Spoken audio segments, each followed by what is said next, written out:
ఒక ఖాళీ రోడ్డుపై నీ వెనక ఎవరో నడుస్తున్న శబ్దం వినిపిస్తే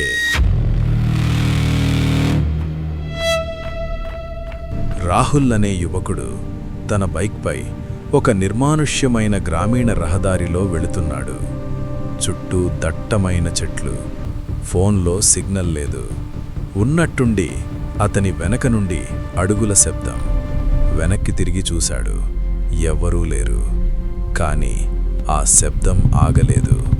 బైక్ స్టార్ట్ అవ్వలేదు. అడుగులు దగ్గరగా వస్తున్నాయి. ఈసారి అవి అతని చుట్టూ తిరుగుతున్నట్లు అనిపించింది. ఫ్లాష్ లైట్ వేసి చూసేసరికి అక్కడ మట్టిలో 2 పాదాల ముద్రలు.